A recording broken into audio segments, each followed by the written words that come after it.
ഞാൻ നേരത്തെ പറഞ്ഞല്ലോ, ഈ ഫാദറിന് ബൈബിളും അറിയില്ല, ഖുർആനും അറിയില്ല. ഫാദർ സുലൈമാൻ ആവട്ടെ, ഫാദർ അബ്ദുൽ വഹാബ് ആവട്ടെ, ഫാദർ മുഹമ്മദ് അലി ആവട്ടെ, മറ്റിതര ഫാദർമാരാവട്ടെ, എല്ലാവരെയും വളരെ ശക്തമായ ഭാഷയിൽ മുസ്ലിങ്ങൾക്ക് വെല്ലുവിളിക്കാനുണ്ട്. മത്തായി, മാർക്കോസ്, ലൂക്കോസ്, യോഹന്നാൻ തുടങ്ങിയ 4 ബൈബിൾ സുവിശേഷങ്ങളിൽ ഒരു സ്ഥലത്ത് പോലും യഹോവ എന്ന ദൈവത്തിന്റെ പേര് കാണാനില്ല. പരിശുദ്ധ ഖുർആനിലേക്ക് നേർക്കുനേരെ ഇജ്തിഹാദിനിറങ്ങാൻ ആഹ്വാനം ചെയ്യുകയും ലക്ഷക്കണക്കിന് മുജ്തഹിദുകളെ സൃഷ്ടിച്ചുവെന്ന് അഭിമാനം പറയുകയും ചെയ്യുന്നത് കേരളത്തിലെ മുജാഹിദുകളാണ്. അള്ളാഹുവിന്റെ റസൂൽ സല്ലല്ലാഹു അലൈഹി വസല്ലമ തങ്ങളെ പോലെയുള്ള മരിച്ചവരാവട്ടെ ജീവിച്ചവരാവട്ടെ അമ്പിയാക്കളും ഔലിയാക്കളും അള്ളാഹു നൽകുന്ന കഴിവുകൊണ്ട് നമ്മെ സഹായിക്കുമെന്നാണ് സുന്നികളുടെ സമസ്തക്കാരുടെ വിശ്വാസം. ഒരിക്കലും സഹായിക്കില്ലെന്നും അവരുടെ മുഅ്ജിസത്തുകളിൽ അവർക്ക് യാതൊരുവിധ സ്വാധീനമില്ലെന്നും കേരളത്തിൽ പഠിപ്പിക്കുന്നത് ക്രൈസ്തവരെ പോലെ മുജാഹിദുകളാണ്, ജമാഅത്തെ ഇസ്ലാമിക്കാരാണ്. ഇനിയും പറവാനുണ്ട്, മുജാഹിദുകൾക്ക് വഹിപ്പാൻ കഴിവില്ല. അതുകൊണ്ട് എന്നെ അടിമയെ എന്ന് വിളിക്കുന്ന ഒരു ദൈവത്തെ എനിക്കങ്ങ് സ്വീകരിക്കാൻ പറ്റുന്നില്ല. മറിച്ച് എന്നെ മകനെ എന്ന് വിളിക്കുന്ന യേശുവിനെ എനിക്ക് എളുപ്പമായി സ്വീകരിക്കാൻ സാധിച്ചു. ഫാദർ സുലൈമാനോട് വിനയത്തോടുകൂടെ ചോദിക്കട്ടെ, അടിമ എന്ന് വിളിക്കുന്ന ഒരു ദൈവത്തെ നിങ്ങൾക്ക് സ്നേഹിക്കാൻ പറ്റില്ലെങ്കിൽ, യേശു ക്രിസ്തു പത്രോസിനെ കുറിച്ച് അടിമ എന്ന് പറയുന്നെങ്കിൽ ആ ദൈവത്തെ നിങ്ങൾ എങ്ങനെ സ്നേഹിക്കും? ബൈബിൾ പഠിക്കണം, ഖുർആനും പഠിക്കണം. അതൊക്കെ വേണ്ട വിധത്തിൽ തന്നെ ആവുകയും വേണം. അസ്സലാമു അലൈക്കും വറഹ്മത്തുള്ളാഹി വബറകാതുഹു. അഊദു ബില്ലാഹി മിനശ് ശൈത്വാനിർ റജീം. ബിസ്മില്ലാഹിർ റഹ്മാനിർ റഹീം. റബ്ബി ശ്റഹ് ലി സദ്രി വയസ്സിർ ലി അംരി വഹ്ലുൽ ഉഖ്ദതം മിൻ ലിസാനി യഫ്ഖഹു ഖൗലി. അല്ലാഹുമ്മ സല്ലി അലാ സയ്യിദിനാ മുഹമ്മദ് വഅലാ ആലി സയ്യിദിനാ മൗലാനാ മുഹമ്മദ്. ബഹുവന്ദരായ പണ്ഡിതന്മാരെ, മുക്കം മേഖലയിലെ ഇസ്ലാമിക ചലനത്തിൻ്റെ കേന്ദ്രമായ അൽ ഖമർ വിദ്യാഭ്യാസ സമുച്ചയത്തിൽ ഇത്തരമൊരു പരിപാടിയിൽ ഭാഗവാക്കാവാൻ എത്തിച്ചേർന്ന വിദ്യാർത്ഥികളെ, രക്ഷിതാക്കളെ, മറ്റു സുഹൃത്തുക്കളെ, സുദീർഘമായൊരു ആമുഖത്തിന് മുതിരാതെ നേരത്തെ സ്വാഗത അധ്യക്ഷ പ്രസംഗങ്ങളിലൊക്കെ നിങ്ങൾ കേട്ടതുപോലെ പരമപ്രധാനമായൊരു വിഷയത്തിൻ്റെ ഏതാനും ചില ഭാഗങ്ങൾ ഈ വേദിയിൽ വെച്ച് ചർച്ച ചെയ്യാനാണ് ആഗ്രഹിക്കുന്നത്. അള്ളാഹു ഇതൊരു സ്വാലിഹായ കർമ്മമായി നമ്മിൽ നിന്ന് സ്വീകരിക്കുമാറാവട്ടെ. അള്ളാഹുവിങ്കൽ ഏറ്റവും സ്വീകാര്യയോഗ്യമായ ഒരു പ്രസ്ഥാനവും അതിൻ്റെ അനുയായികളുമാണ് ഇസ്ലാമും മുസ്ലിങ്ങളും. കേവലം ഒരു അവകാശവാദം എന്നതിനപ്പുറം ഒരു ദർശനം, ഒരു മതം ആധികാരികമാവണമെങ്കിൽ, സർവസ്വീകാര്യമാവണമെങ്കിൽ ഏതൊക്കെ മാനദണ്ഡങ്ങൾ പാലിക്കാനുണ്ടോ അതെല്ലാം കൃത്യമായി ഒരുമിച്ച് കൂടിയ ഒരു പ്രസ്ഥാനമാണ് നമ്മുടെ മതം. ഇബ്നു ഹജർ അൽ ഹൈതമി റളിയല്ലാഹു അൻഹു തുഹ്ഫത്തുൽ മുഹ്താജിന്റെ ആമുഖത്തിൽ പറയുന്നത് പോലെ മനുഷ്യനെ അവന്റെ ഇരുലോക വിജയത്തിലേക്ക് കൊണ്ടുപോകുന്ന ഒരു ദൈവിക സംവിധാനമാണ് ഇസ്ലാം. അതുകൊണ്ട് തന്നെ ഇസ്ലാമിന്റെ ആവിർഭാവം മുതൽ ഇരുട്ടിന്റെ ശത്രുക്കൾ, തമസിന്റെ വിഭാടകർ ഒക്കെയായി ഇസ്ലാമിന്റെ അനുയായികൾ നിലകൊണ്ടിട്ടുണ്ട്. അത്തരം ഘട്ടങ്ങളിലൊക്കെയും ഇരുട്ടിനെ പൂജിക്കുന്ന, അസത്യത്തെ പ്രണയിക്കുന്ന ആളുകൾ ഇസ്ലാമിനെതിരെ പ്രവർത്തിക്കുകയും ചെയ്തു. അതൊക്കെയും ദൈവിക സംവിധാനമാകുന്ന ഇസ്ലാം വേണ്ട വിധം പ്രതിരോധിക്കുകയും ആരോരുമില്ലാത്ത ആ അവസ്ഥയിൽ നിന്ന് ലോകത്തെ ഏറ്റവും വലിയ പ്രസ്ഥാനമായി, ആദർശ സംഹിതയായി ഈ മതം വളരുകയും ചെയ്തു. പല വിധത്തിലുള്ള എതിർപ്പുകളാണ് മതം നേരിട്ടത്. പ്രവാചകത്വവാദികൾ മുതൽ ഇസ്ലാമിനകത്ത് കയറിക്കൂടിയ ശത്രുക്കൾ അടക്കമുള്ള പലരും, ഈ ആധുനിക കാലഘട്ടത്തിൽ ഓറിയന്റലിസ്റ്റുകളും മറ്റും, തൊട്ട് മുമ്പുള്ള നൂറ്റാണ്ടുകളിലുള്ള വിവിധങ്ങളായ എതിർപ്പുകാർ, കുരിശുയോദ്ധാക്കളൊക്കെ ആദർശപരമായി ഇസ്ലാമിനെ തകർക്കാൻ കഴിയില്ലെന്ന് മനസ്സിലാക്കി രക്തപ്പുഴകൾ ഒഴുക്കിക്കൊണ്ട് ഈ മതത്തെ ഇല്ലാതെയാക്കാനുള്ള ശ്രമം നടത്തി. അപ്പോഴൊക്കെയും പരിശുദ്ധ മതം കൂടുതലായി ഉയർന്നു വന്നു.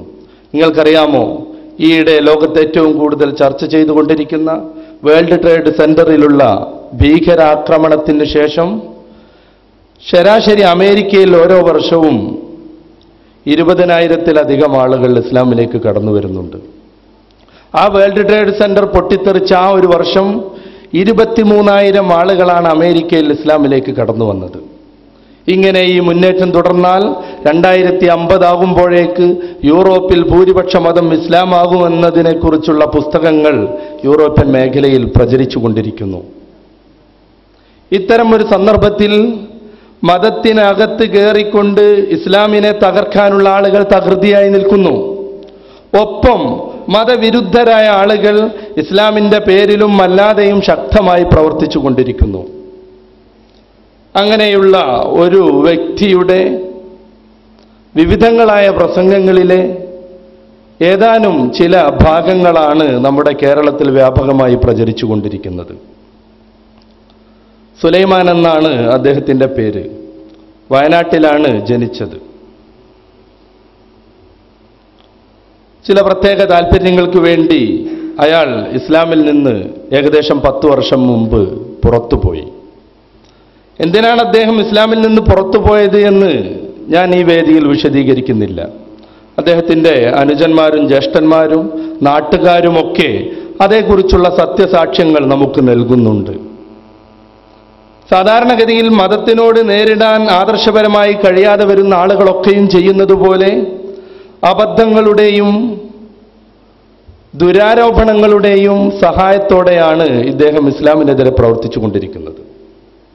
അങ്ങനെയാണ് പൊതുവെ കേരളത്തിലും മറ്റും നമുക്ക് കാണാൻ കഴിയുന്നത്. നെറ്റിലൊക്കെ വ്യാപകമായി പ്രചരിച്ചു കൊണ്ടിരിക്കുന്ന ഒരു നസീല ബീവിയുണ്ട്. നസീല ബീവി എന്ന പേരിൽ വലിയൊരു തങ്ങളുടെയും വലിയൊരു ആലിമിൻ്റെയും വലിയൊരു പണ്ഡിതൻ്റെയും ഒക്കെ മകളാണെന്ന പേരിൽ നെറ്റിലൂടെ വ്യാപകമായി ക്രൈസ്തവർ കൊട്ടിഘോഷിച്ചു കൊണ്ടിരിക്കുന്ന ഒരു പെണ്ണ്. അവളുടെ പിതാവ് പള്ളിയിലെ ഏറ്റവും വലിയ ഉസ്താദും മുഫ്തിയും ഖാദിയും ഒക്കെ ആയിരുന്നു അത്രേ. അദ്ദേഹം മക്കത്ത് പോയിട്ട് കാഅബയുടെ തില്ല പിടിച്ചുകൊണ്ട് കരഞ്ഞു പ്രാർത്ഥിച്ചതിൻ്റെ ഫലമായിട്ടാണത്രേ നസീല ബീവി ഭൂജാതയായത്. അങ്ങനെ കണ്ണ് മാത്രം പുറത്തേക്ക് തുറന്നു വെച്ച് മറ്റുള്ളതെല്ലാം മറച്ച് 100% ഇസ്ലാമിക പശ്ചാത്തലത്തിൽ ജീവിക്കുന്ന അവൾക്ക് ഒരു പ്രത്യേക സാഹചര്യത്തിൽ ബൈബിള് കിട്ടിയെന്നും അത് വായിച്ചു പഠിച്ചപ്പോൾ യേശുവാണ് രക്ഷകനെന്ന് മനസ്സിലാക്കി ക്രൈസ്തവ മാർഗത്തിലേക്ക് വന്നു എന്നൊക്കെയാണ് ആ പെണ്ണിൻ്റെതായി പ്രചരിച്ചു കൊണ്ടിരിക്കുന്ന പ്രസംഗങ്ങളിലുള്ളത്. സത്യത്തിൽ ഈ പറഞ്ഞതിൽ ഒന്നുപോലും ശരിയല്ല. അവളെക്കുറിച്ച്, അവളുടെ കുടുംബ പശ്ചാത്തലത്തെക്കുറിച്ച് അന്വേഷിച്ചു നോക്കിയപ്പോൾ ഒരു പാവപ്പെട്ട കർഷകൻ, അവളുടെ പിതാവ് അതാണ്. അയാൾക്ക് ഇസ്ലാമികമായി വലിയ വിവരങ്ങളൊന്നുമില്ല. ഈ പെൺകുട്ടിയാണെങ്കിലോ അവൾ വളരെ ഭക്തയായി ജീവിച്ചവളല്ല, മറിച്ച് പിതാവിൻ്റെയും മാതാവിൻ്റെയും യാതൊരുവിധ കൽപ്പനകളും അനുസരിക്കാതെ താന്തോന്നിയായി ജീവിച്ചവളാണ്. ബൈബിളിലെ ലൂക്കോസ് സുവിശേഷത്തിൽ നമുക്ക് മുടിയനായൊരു പുത്രനെ കുറിച്ച് വായിക്കാൻ പറ്റും. അതുപോലെ മുടിച്ചിയായൊരു പെണ്ണാണ് ഇവൾ. എന്നിട്ട് വളരെ വായിൽ ഉച്ചത്തിൽ പ്രസംഗിക്കാൻ, ഉപ്പ ഖാദിയാരായിരുന്നു, പണ്ഡിതനായിരുന്നു, കഅബയിൽ പോയി ദ്വാർന്നത് കൊണ്ടുണ്ടായ വിശുദ്ധയായ മോളാണ് ഞാൻ എന്നൊക്കെ. ഈ ഒരു സ്വഭാവം ഇസ്ലാമിക വിമർശകരിലൊക്കെ നമുക്ക് കാണാൻ കഴിയുന്നു. അവരുടെ പശ്ചാത്തലം പർവ്വതീകരിക്കുക. ഞാൻ ധാരിമിയാണ്, ഞാൻ വലിയ പണ്ഡിതനാണ്, പഠിച്ചു പോയി ഇസ്ലാമിൽ നിന്ന് മാറി എന്നൊക്കെയുള്ള വർത്തമാനങ്ങൾ നമുക്ക് ഇവരുടെ പ്രഭാഷണങ്ങളിൽ കേൾക്കാനാവുന്നു. കുറേ ആളുകൾ അത് തെറ്റിദ്ധരിക്കുന്നു. സത്യത്തിൽ ഈ നാം ചർച്ച ചെയ്തുകൊണ്ടിരിക്കുന്ന സുലൈമാൻ ഫാദറിനെ കുറിച്ച് തന്നെ നമ്മൾ ചിന്തിച്ചാൽ, അദ്ദേഹം മദ്രസിൽ പഠിച്ച് ഉഴപ്പി നടന്ന് 3-4 പ്രാവശ്യം 5ാം ക്ലാസ് പരീക്ഷ എഴുതി അതിലൊന്നും വിജയിക്കാതെ പോയിട്ടൊക്കെയാണ് കഷ്ടിച്ചു മദ്രസ് കഴിച്ചിലായി പോരുന്നത്. എന്നിട്ട് വളരെ വായിൽ കളവിങ്ങനെ പറയും. നമുക്ക് അതിൻ്റെ ചില ഭാഗങ്ങൾ ഇവിടെ കേൾക്കണം. അയാളുടെ കുടുംബത്തെക്കുറിച്ച് പറയുന്നത് വരെ പച്ചക്കള്ളമാണ്. ഇതെന്തിനു വേണ്ടിയാണെന്ന് ചോദിച്ചാൽ, തുടക്കത്തിൽ നമ്മൾ പറഞ്ഞല്ലോ, ആദർശപരമായി ഈ മതത്തെ എതിർത്ത് തോൽപ്പിക്കാൻ ആർക്കും കഴിയില്ല. അപ്പോ കളവും അക്രമങ്ങളും ദുരാരോപണങ്ങളും ഒക്കെയായിട്ട് പിടിച്ചു നിൽക്കാനുള്ള ശ്രമങ്ങൾ. കുടുംബത്തെക്കുറിച്ച് വരെ കളവ് പറഞ്ഞുകൊണ്ട്, അയാളുടെ വിദ്യാഭ്യാസ കാര്യത്തെക്കുറിച്ച് വരെ വളരെ പച്ചയിൽ കള്ളം പറഞ്ഞുകൊണ്ടാണ് ഈ പാതിരിയുടെ പ്രസംഗം മുന്നോട്ട് പോകുന്നത്. എത്രത്തോളം എന്ന് വെച്ചാൽ കൂടുതൽ ക്ലിപ്പൊന്നും ഞാനിവിടെ കാണിക്കുന്നില്ല.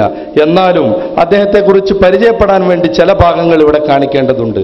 അദ്ദേഹം പറയുന്നു, സ്കൂളിലേക്ക് ചേരേണ്ട സമയമായപ്പോൾ അയാളുടെ പിതാവ് പറഞ്ഞുവത്രേ, നീ സ്കൂളിൽ പോവേണ്ട കുട്ടിയല്ല, മറിച്ച് നീ പോവേണ്ടത് പള്ളിയിലേക്കാണ്, നീ മതത്തെ പഠിക്കേണ്ട ആളാണെന്ന് പറഞ്ഞ് അദ്ദേഹത്തെ സ്കൂളിൽ പറഞ്ഞയക്കാതെ ഇസ്ലാം പഠിപ്പിക്കാൻ വിട്ടു എന്നാണ് ഈ ഫാദർ പറഞ്ഞുകൊണ്ടിരിക്കുന്നത്. എനിക്ക് 5 വയസ്സുള്ളപ്പോൾ എൻ്റെ മാതാപിതാക്കൾ എന്നെ സ്കൂളിൽ പറഞ്ഞു വിട്ടില്ല. അവർ പറഞ്ഞു, നീ സ്കൂളിലുള്ള പയ്യനല്ല, തമ്പുരാനുള്ള പയ്യനാന്ന് പറഞ്ഞു. എനിക്ക് 8 വയസ്സുള്ളപ്പോൾ അവരെന്നെ ഒരു മുസ്ലിം അറബി കോളേജിലേക്ക് പറഞ്ഞു വിട്ടു. അറബി കോളേജിന്റെ പേര് കുല്ലിയത്തു ദാറുസ്സലാമിൽ ഇസ്ലാമിൽ അറബിയ. അദ്ദേഹം പറയുന്നതാണ് നിങ്ങൾ കേട്ടത്. അദ്ദേഹത്തെ മാതാപിതാക്കൾ 5 വയസ്സായപ്പോൾ സ്കൂളിലേക്ക് പറഞ്ഞയച്ചില്ല. ഇവിടെ തുടങ്ങുന്നു ഈ ഫാദറിൻ്റെ കള്ളം പറച്ചിൽ. അയാൾ പഠിച്ച സ്കൂൾ അദ്ദേഹത്തിൻ്റെ നാട്ടിൽ ഇപ്പോഴുമുണ്ട്. ഏറ്റവും അവസാനമായി ഇദ്ദേഹത്തിൻ്റെ പഠനം പൂർത്തിയാക്കാൻ വേണ്ടി ബൈബിൾ സെന്ററിലൊക്കെ പ്രവർത്തിക്കുന്ന കാലഘട്ടത്തിൽ ഇയാളുടെ പഠനം പൂർത്തിയാക്കാൻ വേണ്ടി അവിഹിത മാർഗത്തിൽ ആ സ്കൂളിലേക്ക് ബന്ധപ്പെടുകയും TC മേടിക്കുകയും ചെയ്ത ചരിത്രവും ആ നാട്ടുകാർക്കും ഇയാളെക്കുറിച്ച് അറിയുന്നവർക്കുമൊക്കെ വ്യക്തമായിട്ടറിയാം. എന്നാലും ഒരു വലിയ ഉഷാറ് പറയാൻ വേണ്ടി അയാൾ പറയാണ്, പച്ചക്കള്ളം, എന്നെ ആരും സ്കൂളിലേക്ക് പറഞ്ഞയച്ചില്ല, മറിച്ച് നീ ദൈവത്തിനുള്ളതാണ് എന്നും പറഞ്ഞുകൊണ്ട് ഒരു അറബി കോളേജിൽ ചേർത്തു. അതാണ് ദാറുസ്സലാം നന്ദി അറബി കോളേജ്. അയാൾ പറയുന്നത് അയാളെ നന്ദി ദാറുസ്സലാമിൽ ചേർത്തു എന്നാണ്. എന്ന് മാത്രമല്ല 8ാം ക്ലാസ്സിൽ അയാളെ ദാറുസ്സലാമിൽ ചേർത്തു അത്രേ. എന്നിട്ട് 18ാം വയസ്സായപ്പോഴേക്ക് അയാൾക്ക് സനതും കിട്ടി. 8ാം വയസ്സിൽ ദാറുസ്സലാമിൽ ചേർത്തു, 18ാം വയസ്സായപ്പോഴേക്ക് അദ്ദേഹത്തിന് ദാരിമി സനതും കിട്ടി. അദ്ദേഹം തന്നെ അത് പറയുന്നു. 8 വയസ്സ് മുതൽ 18 വയസ്സ് വരെ ഞാൻ അവിടെ പഠിച്ചത് എന്താണെന്നറിയോ? ഹോളി ഖുർആൻ, ഇജ്തിമാ, സുന്നത്ത്, ഹദീസ്, മുഅക്കദ്, തഅക്കീദ്, മുജ്മൽ, എക്സെട്ര. എന്താ പഠിച്ചതെന്ന് മനസ്സിലായോ? മനസ്സിലായില്ല. എന്താ പഠിച്ചത്? ഇവിടെ നമ്മൾ മനസ്സിലാക്കേണ്ട ചില കാര്യങ്ങളുണ്ട്. ഇയാൾ ഏതെങ്കിലും ഒരു അറബി കോളേജിൽ 10 കൊല്ലം പഠിച്ചു എന്ന് സങ്കല്പിക്കുക. ഇസ്ലാമിനെ കുറിച്ച് അത്യാവശ്യം നല്ല വിവരം അതോടുകൂടി അയാൾ നേടിയിട്ടുണ്ടാവും. പക്ഷേ ഈ ഫാദർ ഒരു അറബി കോളേജിലും കയറിയിട്ടില്ല എന്ന് തോന്നും വിധത്തിലാണ് അദ്ദേഹത്തിൻ്റെ പ്രസംഗം വികസിക്കുന്നത്. ചില ഉദാഹരണങ്ങൾ ഞാൻ പറയാം. ഇയാളുടെ ഭാഷയിൽ ഹജ്ജ് ചെയ്യുന്നത് മദീനയിലാണ്. ഇദ്ദേഹത്തിൻ്റെ പ്രസംഗത്തിൽ തന്നെയുണ്ട്, തവാഫ് ചെയ്യുക എന്ന് പറഞ്ഞാൽ മുഹമ്മദ് നബിയുടെ ഖബറിടം ചുറ്റുന്നതിൻ്റെ പേരാണ്. ഖുർആൻ അർത്ഥം വെക്കുന്നത് 100% പിഴവ്. ഇസ്ലാമിനെ കുറിച്ച് പറയുന്നതെല്ലാം തെറ്റ് എന്നല്ല, ബൈബിളിനെ കുറിച്ച് പറയുന്നതും ഇയാൾ വ്യക്തമായ കള്ളങ്ങളാണ്. നമുക്കത് പറയണം. അദ്ദേഹം പഠിച്ച കുറെ കാര്യങ്ങൾ നിങ്ങൾ കേട്ടു. ഖുർആന്, സുന്നത്ത്, ഇജ്തിമാ, ഖിയാസ്, മുജ്മൽ, മുഅക്കദ്, തഅക്കീദ്. നിങ്ങളും കുറെ പഠിച്ച കുട്ടികളാണ്. നമ്മുടെ പഠനത്തിന്റെ ഭാഗമായി എപ്പോഴെങ്കിലുമൊക്കെ ഒരു തഅക്കീദൊക്കെ വന്നിട്ടുണ്ടാവും. പക്ഷെ അതൊരു സംഭവമായി ഖുർആൻ, ഹദീസ് എന്നൊക്കെ പറയും പോലെ പഠിക്കുന്ന ഒരു വലിയ വിജ്ഞാന ശാഖൊന്നുമല്ല. അയാൾക്ക് കുറച്ചുകൂടെ പറയായിരുന്നു, മുബ്തദ, ഖബർ, മുലാഫ് ഇലൈഹി എന്നൊക്കെ പറയായിരുന്നു, അല്ലേ? ഒരു മനുഷ്യൻ 10 കൊല്ലം പഠിച്ചതാണ്. തഅക്കീദ്, മുഅക്കദ്, ഖിയാസ്, മുജ്മൽ, മുഅക്കദ്, ഇങ്ങനെ കുറെ സംഗതികൾ. അദ്ദേഹത്തിന് ഓർമ്മയുള്ള കുറച്ച് പദങ്ങൾ അങ്ങോട്ട് പറഞ്ഞതാണ്, അല്ലാതെ അത് പഠിച്ചു എന്നുള്ള രൂപത്തിലൊന്നുമല്ല. അല്ലെങ്കിൽ നമ്മുടെ ഒരു പഠനത്തിന്റെ വലിയ ഭാഗമാണ് ഹദീസ്, ഫിഖ് എന്നൊക്കെ പറയുന്ന ഒരു ഭാഗമാണ് തഅക്കീദ്, മുഅക്കദ്, ഖിയാസ് എന്നൊക്കെ പറഞ്ഞിട്ട്. ഇതാണ് ഞാൻ പറയുന്നത്. അദ്ദേഹത്തിന്റെ വിവരം എന്ന് പറയുന്നത് വളരെ പരിമിതമാണ്. നമ്മുടെ കേരള സാഹചര്യത്തിൽ ഒരു ഹൈന്ദവനോ ക്രൈസ്തവനോ അറിയുന്ന പോലും ഇയാൾക്കറിയില്ല. നമ്മുടെ കേരള സാഹചര്യം ചിന്തിച്ചു നോക്കുക. എല്ലാ ഹിന്ദുവിനും അറിയാം മക്കത്ത് പോയിട്ടാണ് ഹജ്ജ് ചെയ്യാറുള്ളത്, ഈ മക്കത്ത് ചുറ്റുന്നതാണ് തവാഫ് എന്നൊക്കെ. പക്ഷേ ഇയാൾക്ക് അതൊന്നും അറിയില്ല. ഇയാൾ ഇതൊക്കെ മദീനയിലേക്ക് വിട്ടിരിക്കുന്നു.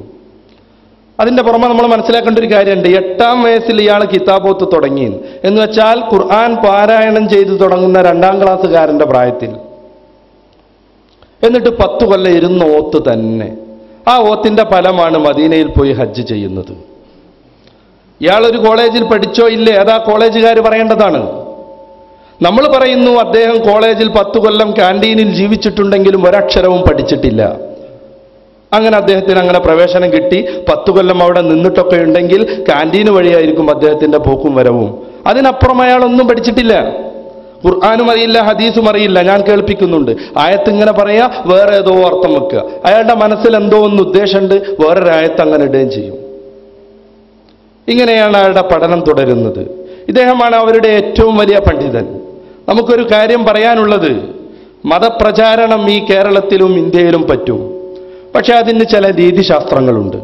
ആരെയൊക്കെ എങ്ങനെയൊക്കെ പറയണം, എങ്ങനെയൊക്കെ ഉപയോഗിക്കണം എന്നതിനെക്കുറിച്ച് ഈ പ്രചാരകരായ ആളുകൾ, ഇവർക്കും വലിയ വലിയ വേദികളും വലിയ വലിയ സഭകളുമൊക്കെയുണ്ട്, അവരൊക്കെ മനസ്സിലാക്കേണ്ടതുണ്ട്. ഈ നസീല ബീവിയെ കൊട്ടിഘോഷിക്കുന്ന സ്വഭാവം ഇപ്പോൾ കാണാനില്ല. നമ്മുടെ കേരളത്തിലെ അൽ ഇർഫാദ് മാസികയിൽ അതേക്കുറിച്ച് നസീല ബീവിയുടെ ചരിത്രമടക്കം ഒരു ഫീച്ചർ പ്രസിദ്ധീകരിച്ചപ്പോൾ ആ സഭന്റെ ആളുകൾ അവളെ പുറത്താക്കി എന്നാണ് പുതിയ വിവരം. ആരെങ്കിലും കിട്ടുമ്പോഴേക്ക് കൊണ്ടു നടന്നാൽ അവസാനം പുറത്താക്കി വൃത്തികെടേണ്ട, മാനം കെടേണ്ട അവസ്ഥ ഉണ്ടാകുമെന്ന് എല്ലാ ബൈബിൾ സെന്ററുകാരെയും എല്ലാവിധ സഭക്കാരെയും നമുക്ക് ഓർമ്മപ്പെടുത്താനുണ്ട്.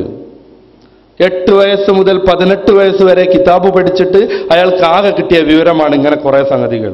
എന്നിട്ട് അവസാനം ഇയാൾ കണ്ണൂരിൽ ഒരു പള്ളിയിൽ കൊച്ചച്ഛനായിട്ട് ജോലി എടുത്തു അത്രേ. നമ്മുടെ ഇസ്ലാമിക പശ്ചാത്തലത്തിൽ അത്ര തന്നെ അറിയില്ല കൊച്ചച്ഛൻ എന്നൊക്കെ പറഞ്ഞാൽ. പള്ളിയിലുള്ള വലിയ അച്ഛനും അയാളുടെ സഹായിയായിട്ടുള്ള മറ്റൊരാൾ കൊച്ചച്ഛൻ, ചെറിയ അച്ഛൻ. പള്ളിയിൽ അച്ഛനില്ലാത്ത സമയത്ത് മറ്റു കാര്യങ്ങളൊക്കെ ചെയ്യുന്നത് ഇയാളാണ്. ഇവൻ അങ്ങനെ കൊച്ചച്ഛനാവാനുള്ള കാരണം പറയുന്നത് ചെറിയൊരു കുട്ടിയായിരുന്നു എന്നാണ്.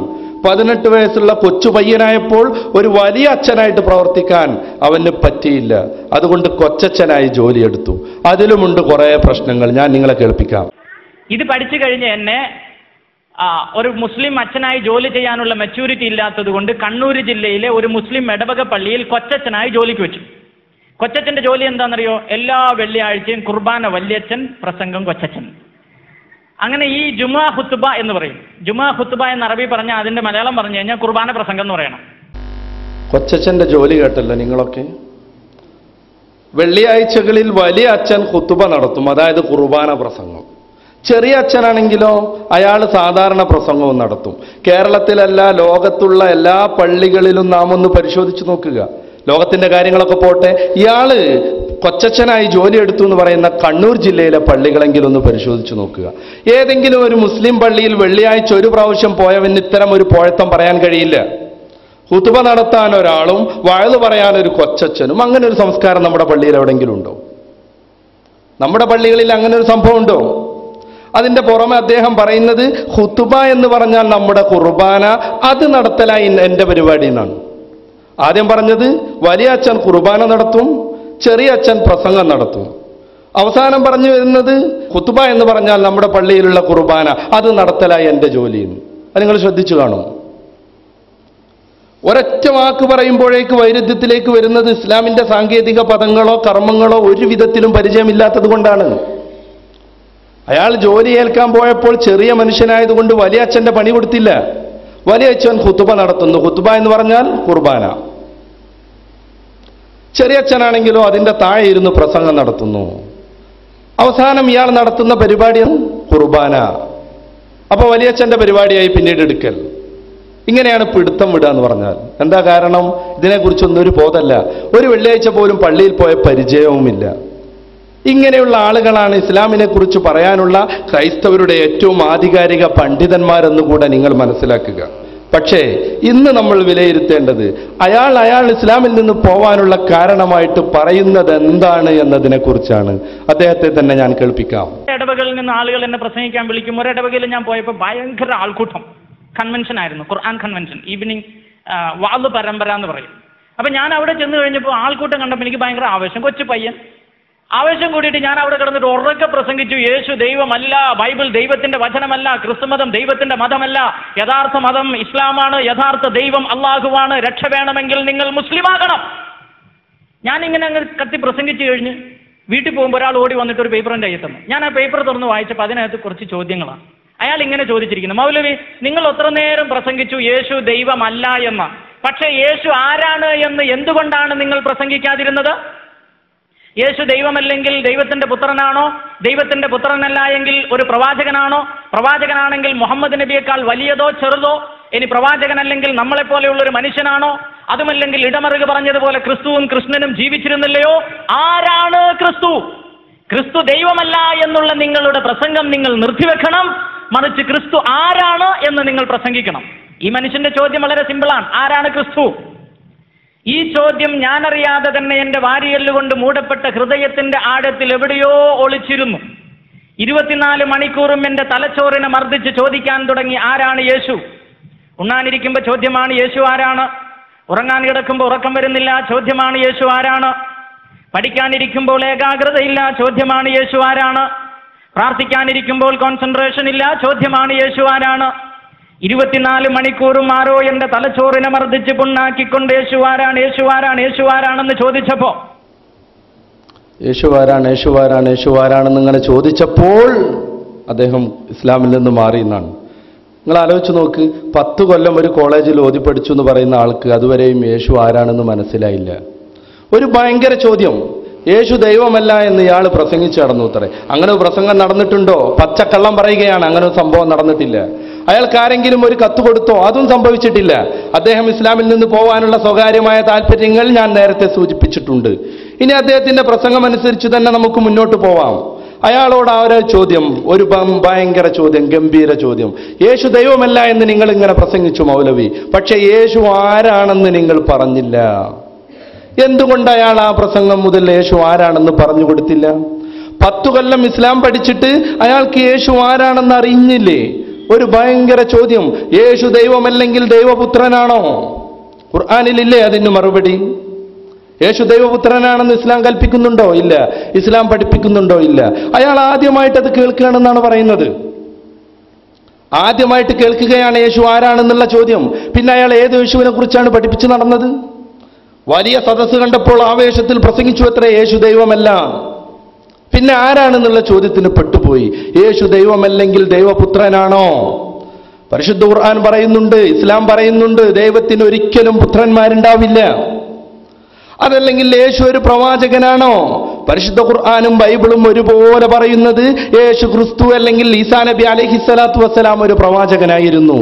ലോകത്തുള്ള വിവിധങ്ങളായ നാടുകളിലേക്കും ജനങ്ങളിലേക്കും നിയോഗിക്കപ്പെട്ട ധാരാളം പ്രവാചകന്മാരിൽപ്പെട്ട ഒരാളായിരുന്നു യേശു അല്ലെങ്കിൽ ഈസാ നബി അലൈഹിസ്സലാത്തു വസ്സലാം.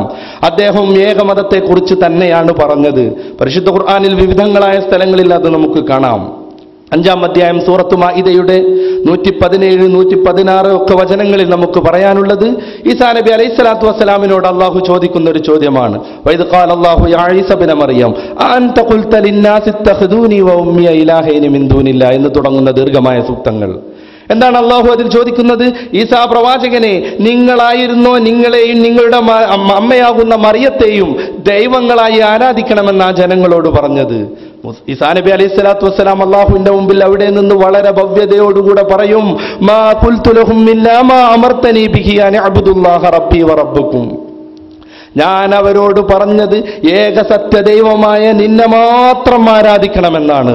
ഇതല്ലാത്തൊരക്ഷരവും ഞാൻ അവരോട് പറഞ്ഞിട്ടില്ല. ഞാൻ അവരുടെ കാര്യം നോക്കി തന്നെ നടത്തിയിട്ടുണ്ട് എൻ്റെ ആകാശാരോഹണത്തിന് മുമ്പ് വരെ. ഈസാ നബി അലൈഹിസ്സലാത്തു വസ്സലാം അങ്ങനെ പറയുമെന്ന് പരിശുദ്ധ ഖുർആൻ നമ്മെ ഓർമ്മപ്പെടുത്തുന്നു. ബൈബിളിന്റെ വിവിധങ്ങളായ ഭാഗങ്ങൾ നാം പരിശോധിച്ചാലും വ്യത്യസ്തമായ രൂപമല്ല നമുക്ക് കിട്ടാൻ പോകുന്നത്. ഈസാ നബി അലൈഹിസ്സലാത്തു വസ്സലാമിനെ പരീക്ഷിക്കാൻ വേണ്ടി സാത്താൻ 40 ദിവസം അദ്ദേഹത്തെ ഒരു മലയുടെ മുകളിലേക്ക് കയറ്റിക്കൊണ്ടുപോയത് മത്തായി സുവിശേഷത്തിൽ നമുക്ക് വായിക്കാൻ പറ്റും. അതിന്റെ 4-ാം അധ്യായത്തിൽ അവസാനം പിശാച്ച് മത്തായി സുവിശേഷത്തിൽ പറയുന്നതനുസരിച്ച് യേശു ക്രിസ്തുവിനെ 40 ദിവസം പട്ടിണിക്കിട്ട് പരീക്ഷിച്ചു. എന്നിട്ട് പല പല കാര്യങ്ങൾ യേശുവിനോട് ചോദിച്ചു.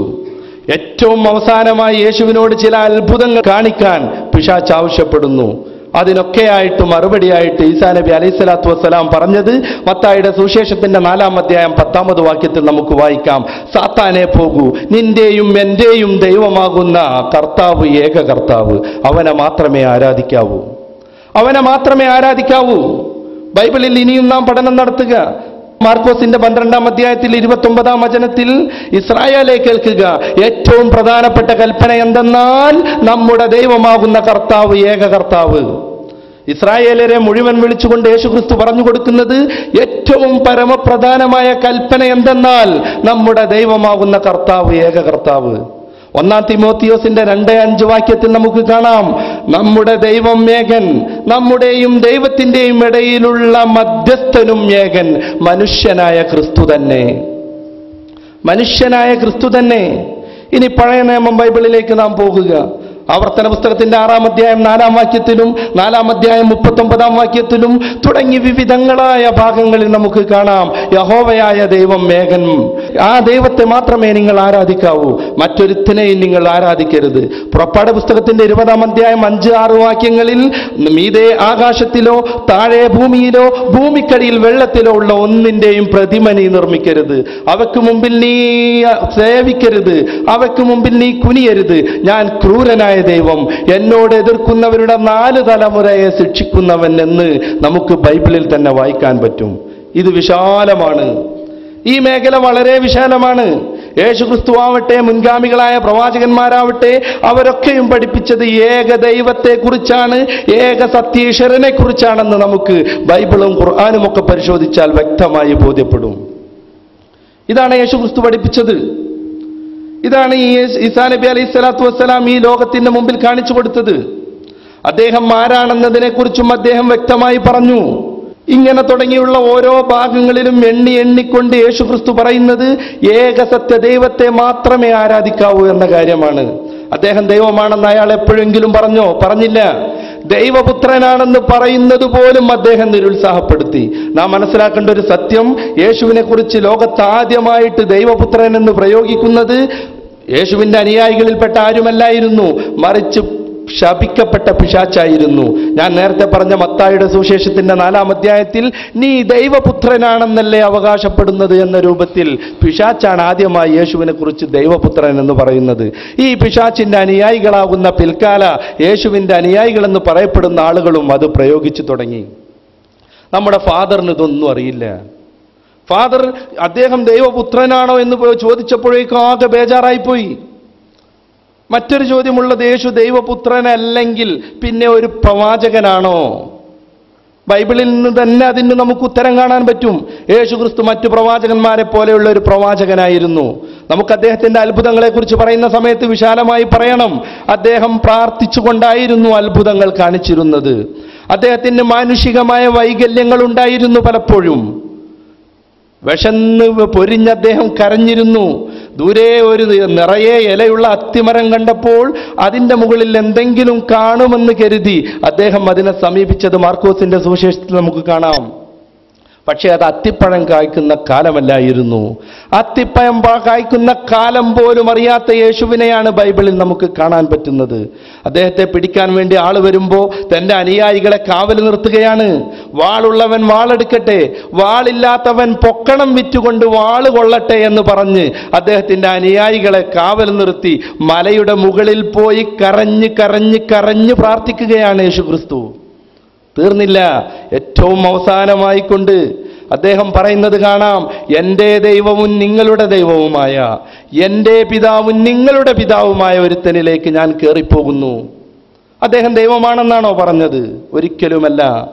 അദ്ദേഹത്തോടൊരു പ്രാർത്ഥന പഠിപ്പിക്കണമെന്ന ആവശ്യവുമായി അനുയായികൾ സമീപിച്ച സന്ദർഭം മത്തായിയുടെ സുവിശേഷത്തിന്റെ 6-ാം അധ്യായത്തിന്റെ 8, 9, 10, 11 വാക്യങ്ങളിൽ നമുക്ക് വായിക്കാം. അദ്ദേഹം പഠിപ്പിച്ചു കൊടുത്തത് ഞാൻ ദൈവമാണ്, എന്നോട് പ്രാർത്ഥിക്കൂ എന്നായിരുന്നില്ല, മറിച്ച് തൻ്റെ പിതാവെന്ന് അദ്ദേഹം പലപ്പോഴും പരാമർശിക്കുന്ന ആ ദൈവത്തോടുള്ള പ്രാർത്ഥനയായിരുന്നു. തൻ്റെ അനുയായികളോട് അദ്ദേഹം ഇങ്ങനെ പ്രാർത്ഥിക്കുവിൻ എന്ന് പറഞ്ഞുകൊണ്ട് പറഞ്ഞു, സ്വർഗസ്ഥനായ പിതാവേ, നിന്റെ നാമം പൂജിതമാവേണമേ, നിന്റെ രാജ്യം വരേണമേ, ഞങ്ങൾക്ക് അന്നാന്നു വേണ്ട അപ്പം അന്നാന്നു നൽകണമേ, ഞങ്ങൾ ഞങ്ങളുടെ കൂട്ടുകാരോട് ക്ഷമിക്കുന്നത് പോലെ നീ ഞങ്ങളോട് ക്ഷമിക്കണമേ, ഞങ്ങൾ ഞങ്ങളുടെ കൂട്ടുകാരോട് ക്ഷമിക്കുന്നത് പോലെ നീ ഞങ്ങളോട് ക്ഷമിക്കണമേ, പൈശാചികമായ കെണിവലകളിൽ പെടാതെ മുന്നോട്ട് പോവാൻ നീ ഞങ്ങൾ അനുഗ്രഹിക്കണമേ. നാം മനസ്സിലാക്കുക എന്തൊക്കെയാണ് യേശുക്രിസ്തു. നമ്മുടെ ഫാദറിന് മനസ്സിലായില്ലത്രേ ആരാണ് യേശുക്രിസ്തു എന്ന്. അങ്ങനെ അയാൾ ബേജാറിളകി ഇങ്ങനെ നടക്കുകയാണ്. തിന്നുമ്പോൾ ചോദ്യമാണ് യേശു ആരാണ്, അല്ലേ? വായിക്കുമ്പോൾ കോൺസെൻട്രേഷൻ ഇല്ല, ചോദ്യമാണ് യേശു ആരാണ്. ഉറങ്ങാൻ സമയത്ത് ചോദ്യമാണ് യേശു ആരാണ്. അങ്ങനെ അയാൾ എന്ത് ചെയ്തു എന്ന് വെച്ചാൽ, യേശു ആരാണെന്നുള്ള ചോദ്യം ഇങ്ങനെ മുട്ടിയപ്പോൾ അദ്ദേഹത്തിൻ്റെ വാരിയല്ലുകളാൽ മൂടപ്പെട്ടിട്ടുള്ള ഹൃദയത്തിൽ ഇങ്ങനെ യേശു ആരാണെന്നുള്ള ചോദ്യം വല്ലാതെ കുത്തിക്കേറിയപ്പോൾ അയാൾ അള്ളാഹുവിനോടൊരു പ്രാർത്ഥന നടത്തിയത് അയാൾ ഉദ്ധരിക്കുന്നുണ്ട്. അല്ലാഹുമ്മ അരിനൽ ഹഖ ഹഖ എന്നൊക്കെ പറഞ്ഞിട്ടൊരു ഗംഭീര പ്രാർത്ഥന. അതിൻ്റെ ശേഷം ഖുർആനോട് മറിച്ചൊരൊറ്റ വായന. ഖുർആൻ മറിച്ചപ്പോൾ അയാൾക്ക് യേശു ദൈവമാണെന്ന് മനസ്സിലായത്രേ. യേശു ദൈവമാണെന്ന് അയാൾക്ക് മനസ്സിലായി. ഞാൻ നേരത്തെ ഓതിയല്ലോ സൂറത്തുൽ മാഇദയുടെ 116. ഈസാ നബി അലൈഹി സ്വലാത്തു വസ്സലാമിനെ ദൈവമെന്ന് പറയുന്ന ആളുകൾക്ക് മറുപടിയായി കൊണ്ട് ഖുർആൻ പറയുന്നതാണ്. ഈസാ നബി വ്യക്തമായി അവരോട് പറഞ്ഞു. ആ സമയത്ത് അള്ളാഹുവിന്റെ മുമ്പിൽ ഈസാ നബി പറഞ്ഞു, മാ ഖുൽതു ലഹും ഇല്ലാ മാ അമർതനി ബിഹി അൻ അഅ്ബുദുല്ലാഹ റബ്ബി വറബ്ബുക്കും. എൻ്റെ റബ്ബ്, നിങ്ങളുടെ റബ്ബ്, ഏകനായ കർത്താവ്, അവനെ മാത്രമേ ആരാധിക്കാവൂ എന്നാണ് ഞാൻ അവരോട് പറഞ്ഞിട്ടുള്ളത്. പക്ഷെ നമ്മുടെ ഫാദർ ഖുർആൻ പഠിച്ചപ്പോൾ അയാൾക്ക് മനസ്സിലായി യേശു ക്രിസ്തു വലിയൊരു ദൈവമാണ്. എൻ്റെ ഫാദർ ഖുർആനിലെ കുറേയേറെ വാക്യങ്ങൾ വിട്ടുകളയുകയും അദ്ദേഹത്തിന് വ്യക്തമായ രൂപത്തിൽ ദുർവ്യാഖ്യാനം ചെയ്യാൻ പറ്റുന്ന വാക്യങ്ങൾ മാത്രം പരാമർശിക്കുകയും ചെയ്തു. 3-ാം അധ്യായം സൂറത്ത് ആൽ ഇംറാനിന്റെ 59-ാം വാക്യത്തിൽ ഇന്ന മസല ഈസാ ഇൻദല്ലാഹി കമസലി ആദം, ആദം നബി അലൈഹി സ്വലാത്തു വസ്സലാമിനെ പോലെ തന്നെയാണ് ഈസാ മസീഹും. എന്തുകൊണ്ട്? ആദം നബിക്ക് പിതാവില്ല, ഈസാ നബി അലൈഹി സ്വലാത്തു വസ്സലാമിനും പിതാവില്ല. അത് കരുതി നിങ്ങൾ ദൈവമാക്കരുത് എന്നാണ് ഖുർആനിന്റെ സൂചന. ദൈവമാക്കുകയാണെങ്കിൽ നിങ്ങൾ പിതാവില്ലാത്ത ആദം നബിയെ കൂടെ ദൈവമാക്കേണ്ടി വരും. എന്ന് മാത്രമല്ല, നമ്മുടെ പഴയ നിയമം ബൈബിളിലും പുതിയ നിയമം ബൈബിളിലും ദൈവം പിതാവെന്ന രൂപത്തിൽ പരിചയപ്പെടുത്തുന്ന ധാരാളം ആളുകളുണ്ട്. യേശു ക്രിസ്തു ദൈവമാവാൻ നമ്മുടെ ഫാദറിന് കിട്ടിയ പ്രധാനപ്പെട്ട തെളിവ് യേശു ക്രിസ്തുവിന് പിതാവില്ല എന്നാണ്. എന്നാൽ ഫാദർ ബൈബിൾ വായിക്കണം. പുതിയ നിയമം ബൈബിളിൽ എബ്രായർ എന്ന് പറയുന്ന ഒരു പുസ്തകമുണ്ട്. നമ്മുടെ ഫാദറിന് അത് പരിചയമില്ലെന്ന് വ്യക്തമായി നമുക്കറിയാം. ആ എബ്രായർ എന്ന പുസ്തകത്തിന്റെ 7-ാം അധ്യായത്തിന്റെ 3-ാം വാക്യത്തിൽ മൽക്കീസേദക്ക് എന്ന പുരോഹിതനെ കുറിച്ച് ബൈബിൾ പരിചയപ്പെടുത്തുന്നു. അയാൾക്ക് പിതാവില്ല, അയാൾക്ക് മാതാവുമില്ല, അയാൾക്ക് വംശാവലിയില്ല, അയാൾക്ക് ആദ്യമില്ല, അന്ത്യമില്ല. ഇങ്ങനെ ഒരാൾ, യേശുക്രിസ്തുവിനേക്കാൾ 4-5 ദറജ കൂടുതലുള്ള ഒരാൾ. യേശുക്രിസ്തുവിന് കേവലം പിതാവ് മാത്രമേ ഇല്ലാത്തതുള്ളൂ. യേശുക്രിസ്തുവിന് പിതാവേ ഇല്ലാത്തതുള്ളൂ. അതുകൊണ്ട് അയാൾ ദൈവമാവുകയാണെങ്കിൽ സുലൈമാൻ ഫാദർ മറുപടി പറയണം.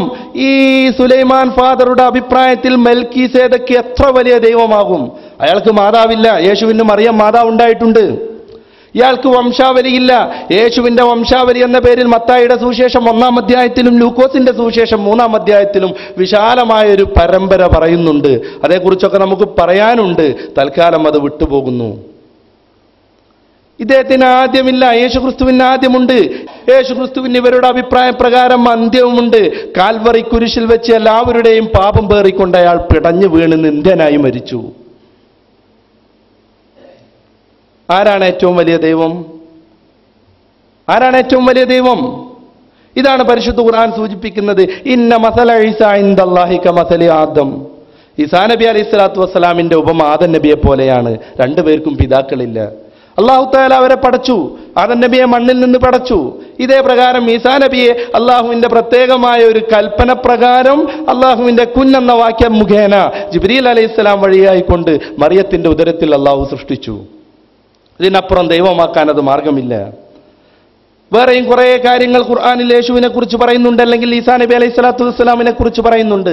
4-ാം അധ്യായം സൂറത്തുൻ നിസാഇന്റെ 157-ൽ വമാ ഖതലൂഹു വമാ സ്വലബൂഹു വലാകിൻ ശുബ്ബിഹ ലഹും. അദ്ദേഹത്തെ അവർ കൊന്നില്ല, അവർ കുരിശിൽ തറച്ചിട്ടുമില്ല, പക്ഷെ അവർക്ക് സദൃശ്യനാക്കപ്പെടുകയാണ് ഉണ്ടായത്. ഇത് നമ്മുടെ ഫാദർ കണ്ടില്ല. ഇത് നമ്മുടെ ഫാദർ കണ്ടില്ല. യേശുവിനെ കുറിച്ച് പഠിച്ചപ്പോൾ യേശു ദൈവമാണെന്ന് അയാൾക്ക് ഖുർആനിൽ നിന്നാണ് മനസ്സിലായി. പക്ഷേ യേശുവിനെ കുറിച്ച് ഖുർആൻ പറയുന്ന കുറേ കാര്യങ്ങൾ അദ്ദേഹം കണ്ടില്ല. ഇന്നമൽ മസീഹു ഈസ ഇബ്നു മറിയം റസൂലുള്ളാഹി. ഇന്നമൽ മസീഹു ഈസ ഇബ്നു മറിയം, ഈസാ നബിയുടെ പുത്രനാകുന്ന മസീഹ് യേശു, അല്ലെങ്കിൽ ഈസാ നബി അലൈഹിസ്സലാത്തു വസ്സലാം റസൂലുള്ളാഹി, അള്ളാഹുവിന്റെ ഒരു ദൂതനാണ്. ആരാണ് യേശു? ആരാണ് യേശു? ആരാണ് യേശു എന്നിങ്ങനെ തലച്ചോറിനെ മർദ്ദിച്ചുകൊണ്ടിരിക്കുമ്പോൾ നമ്മുടെ ഫാദർ ഖുർആൻ എടുത്തപ്പോ 4-ാം അധ്യായത്തിന്റെ 171-ാമത് വാക്യം അയാളുടെ ശ്രദ്ധയിൽപ്പെട്ടില്ല. റസൂലുള്ളാഹി. ആരാണ്? ഈസാ നബി അലൈഹിസ്സലാം ആരാണ്? റസൂലുള്ളാഹി. അള്ളാഹുവിന്റെ റസൂലാണ്, അള്ളാഹുവിന്റെ കെലിമത്താകുന്നു. മറ്റുള്ളവരെ സൃഷ്ടിക്കും പോലെ പിതാവിന്റെയും മാതാവിന്റെയും ബീജവും മണ്ഡവും കൂടിച്ചേർന്ന് സിക്താണ്ഡം രൂപീകൃതമായി പിന്നീട് അതൊരു കുട്ടിയായി പരിണമിച്ചതല്ല യേശു. മറിച്ച് അള്ളാഹുവിന്റെ പ്രത്യേകമായ കൽപ്പന, കെലിമത്തുഹു, അള്ളാഹുവിന്റെ കെലിമത്ത്, അൽഖാഹാ ഇലാ മറിയം, മറിയമിലേക്ക് അള്ളാഹു അത് ഇട്ടുകൊടുത്തു, നിക്ഷേപിച്ചു. ഇത് നമ്മുടെ ഫാദർ കണ്ടില്ല.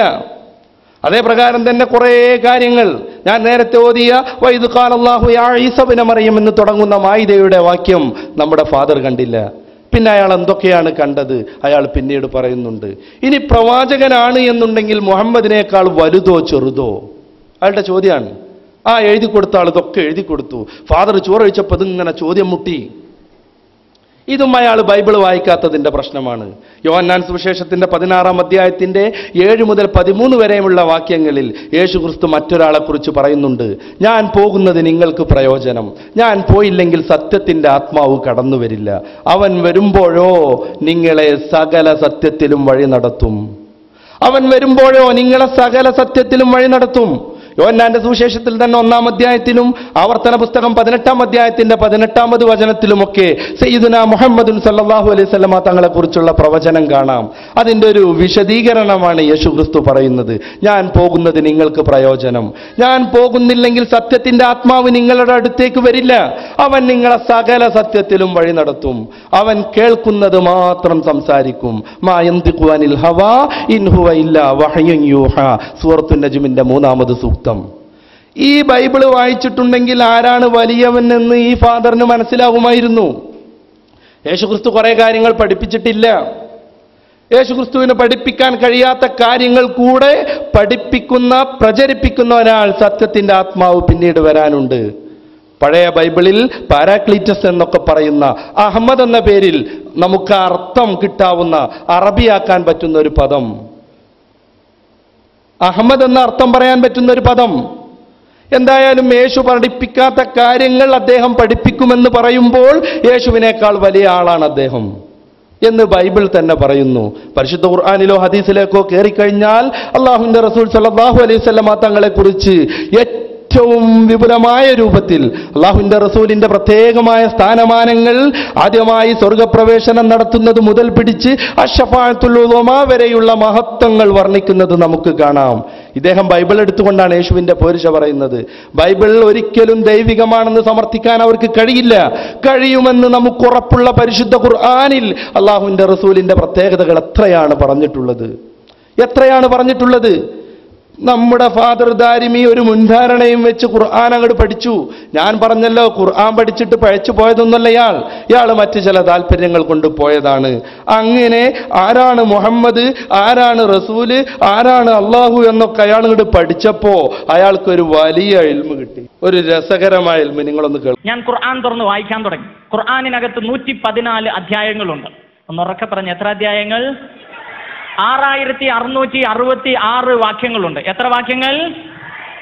ഞാൻ ഈ ഖുർആൻ ഇങ്ങനെ വായിച്ചു പോകുമ്പോൾ മുഹമ്മദ് നബിയുടെ പേര് കണ്ട സ്ഥലങ്ങളിൽ അടിയിൽ വരയിട്ടു. അദ്ദേഹമാണ് ഇസ്ലാം മതത്തിന്റെ സ്ഥാപക നേതാവ്, ഖുർആനിനെ ഈ ലോകത്തിലേക്ക് തന്നയാള്. പക്ഷേ അദ്ദേഹത്തിന്റെ പേര് ഖുർആനിൽ വെറും 4 സ്ഥലങ്ങളിൽ മാത്രമാണ് ഞാൻ കണ്ടത്. എന്നാൽ അതേ ഖുർആനിൽ യേശു ക്രിസ്തുവിന്റെ പേര് 25 സ്ഥലങ്ങളിലാണ് ഞാൻ കണ്ടത്.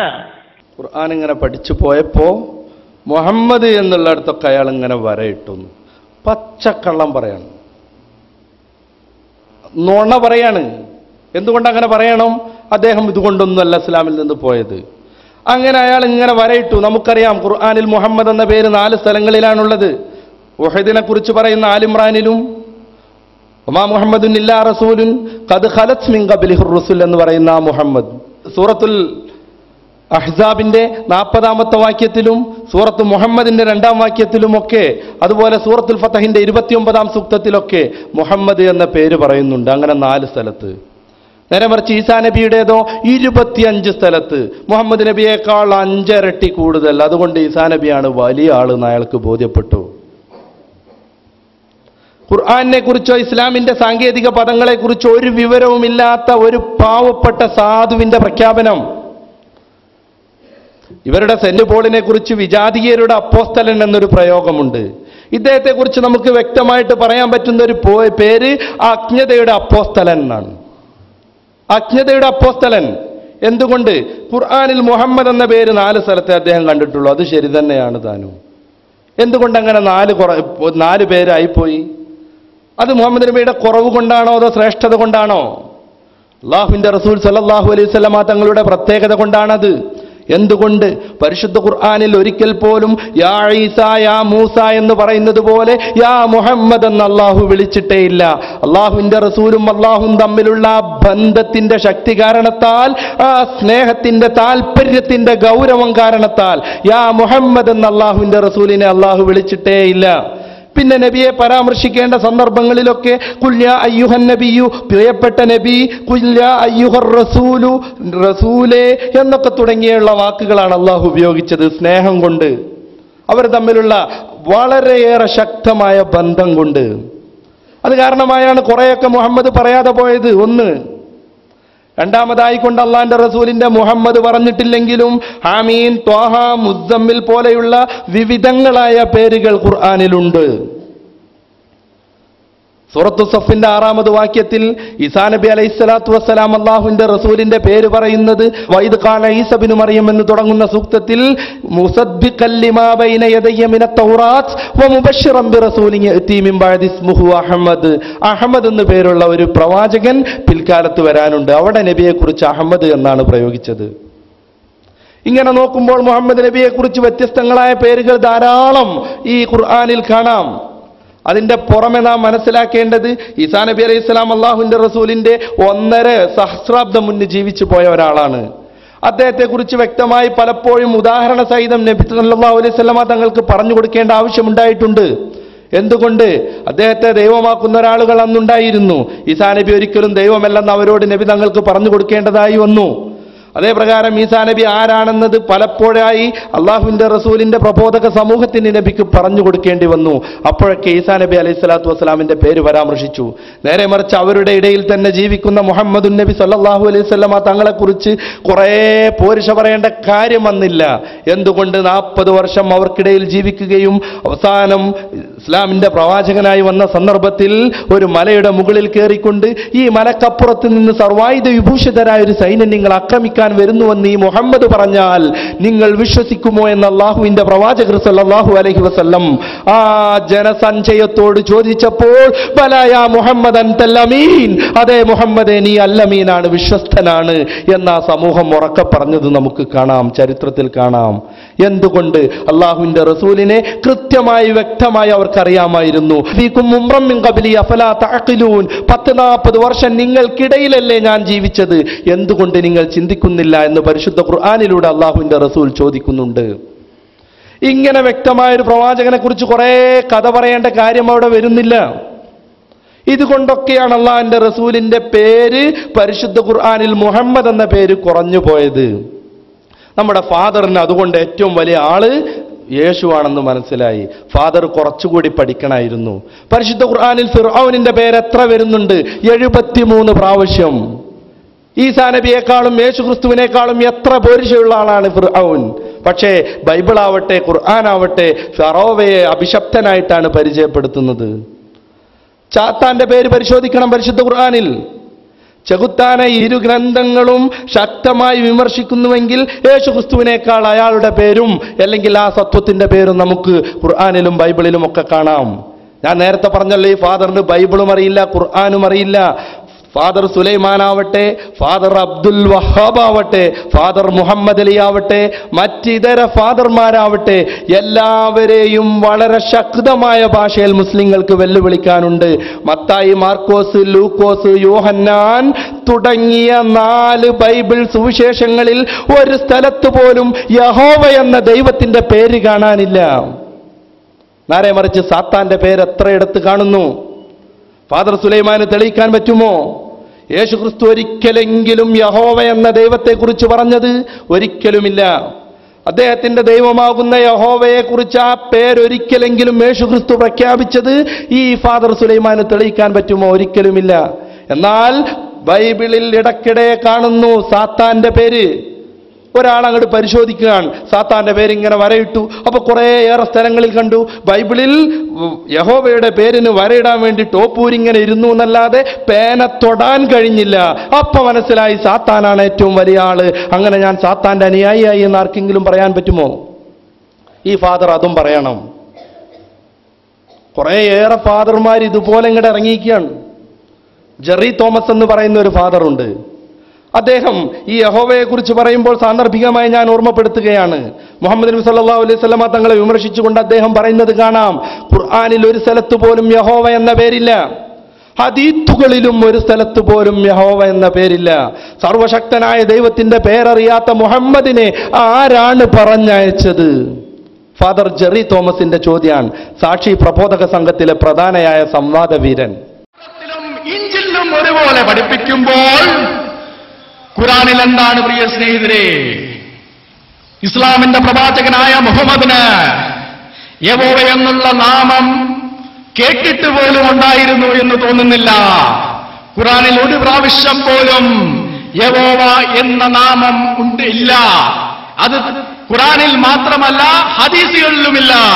പ്രിയ സ്നേഹിതരെ, ഏകസത്യ ദൈവത്തിന്റെ പ്രവാചകൻ എന്ന് പറഞ്ഞു വരുന്ന ഒരാൾക്ക് ഏകസത്യ ദൈവത്തിന്റെ പേരറിയത്തില്ലെങ്കിൽ അദ്ദേഹത്തെ ആരാണ് അയച്ചത്? അദ്ദേഹത്തെ അയച്ചത് പ്രവാചകനായ മോശെ അയച്ച ദൈവമല്ല. അദ്ദേഹത്തെ അയച്ചത് പ്രവാചകനായ ദാവീദിനെ അയച്ച ദൈവമല്ല. അയച്ചതായിരുന്നുവെങ്കിൽ കുറഞ്ഞ പക്ഷം അദ്ദേഹത്തിന്റെ ചോദ്യം പിടികിട്ടിയല്ലോ. പരിശുദ്ധ ഖുർആനിൽ യഹോവ എന്ന പേരില്ല, ഹദീത്തുകളിലും യഹോവ എന്ന പേരില്ല. സർവശക്തനായ ദൈവത്തിന്റെ പേരറിയാത്ത മുഹമ്മദിനെ ആരാണ് പറഞ്ഞയച്ചത്? ഫാദർ ജെറി തോമസ് കേൾക്കണം, ഫാദർ അലവിമാർ കേൾക്കണം. യേശു ക്രിസ്തു ഒരിക്കൽ പോലും യഹോവ എന്ന പേര് ഉപയോഗിച്ചിട്ടില്ല. സർവശക്തനായ യഹോവയാം ദൈവത്തിന്റെ പേരറിയാത്ത യേശു ക്രിസ്തുവിനെ ആരാണ് പറഞ്ഞയച്ചത്? അതേ നാണയത്തിൽ നമുക്ക് ചോദിക്കാൻ പറ്റും, അതേ നാണയത്തിൽ നമുക്ക് ചോദിക്കാൻ പറ്റും. അതിൻ്റെ ഒക്കെ പുറമെ യഹോവ എന്ന് എങ്ങനെയാണ് വായിക്കേണ്ടതെന്ന് പോലും ക്രൈസ്തവർക്കിടയിൽ തീരുമാനമായിട്ടില്ല. യഹോവ എന്ന ദൈവത്തിന്റെ പേരില്ലാത്തത് കൊണ്ട് മുഹമ്മദ് നബി മോശക്കാരനായെങ്കിൽ യഹോവ എന്ന പേര് എങ്ങനെയാണ് വായിക്കുക എന്ന് ഈ ക്രൈസ്തവർക്ക് തീരുമാനിക്കാൻ കഴിഞ്ഞിട്ടില്ല. മോശസിന്റെ മണലാരുണ്യത്തിൽ മോശസ് വാസിക്കുന്ന ആ കാലഘട്ടത്തിൽ ബഹുമാനം കാരണത്താൽ യഹോവയുടെ പേര് പറയാതിരുന്നു അത്രേ. കുറെ കാലം അങ്ങനെ യഹോവയുടെ പേര് പറയാതെ 2-3 തലമുറ കഴിഞ്ഞപ്പോ ഇതെന്താണെന്ന് വായിക്കേണ്ടത് എന്ന് പോലും അവർക്കറിയില്ല. ബൈബിളിനെ കുറിച്ച് പഠിപ്പിക്കാൻ വേണ്ടി ഡി ബാബു പോൾ എഴുതി ഭാഷാ ഇൻസ്റ്റിറ്റ്യൂട്ട് പ്രസിദ്ധീകരിച്ച വേദശബ്ദ രത്നാകരം എന്ന പുസ്തകത്തിന്റെ 538 പേജിൽ നിന്നൊരു ഭാഗം ഞാൻ വായിക്കാം. ദൈവത്തിന് പേരിടുന്ന രീതി പ്രാചീന കാലത്തെ പശ്ചിമേഷ്യൻ സമൂഹങ്ങളിൽ സുസാധാരണമായിരുന്നു. യാഹുവേ എന്ന ചതുരക്ഷരി ഏതാണ്ട് 7000 പ്രാവശ്യം പഴയ നിയമത്തിൽ കാണുന്നു. ഈ ഉച്ചാരണം യാഹുവേ പ്രവാസാനന്തര കാലത്തുണ്ടായതാണ്. യാഹുവേ എന്നത് പ്രവാസാനന്തര കാലത്തുണ്ടായതാണ്. അതിനു മുമ്പ് എങ്ങനെയാണ് ഈ ശബ്ദം ഉച്ചരിക്കുന്നത് എന്ന് കൃത്യമായി പറഞ്ഞുകൂടാ. സംഭാഷണത്തിൽ യാഹുവേ എന്ന് പറയുകയില്ലായിരുന്നു. അതിന് പകരം ഉപയോഗിച്ച പദം അദോനായി എന്നായിരുന്നു. അങ്ങനെയാണ് വായിക്കേണ്ടത് എന്ന് ഭക്തജനങ്ങളെ ഓർമ്മിപ്പിക്കാൻ യാഹുവേ എന്ന 4 അക്ഷരങ്ങൾക്കൊപ്പം അദനായിലെ സ്വരാക്ഷരങ്ങളാകുന്ന OAI എഴുതാൻ തുടങ്ങി. ഇത് ഗ്രഹിക്കാതെ മധ്യശതകത്തിലെ ക്രൈസ്തവർ യാഹുവേ എന്നത് യഹോവ എന്ന് ഉച്ചരിക്കാൻ തുടങ്ങുകയായിരുന്നു. ഡി ബാബു പോൾ ബൈബിളിനെ എതിർക്കാൻ വേണ്ടിയല്ല ഈ പുസ്തകം എഴുതിയിട്ടുള്ളത്.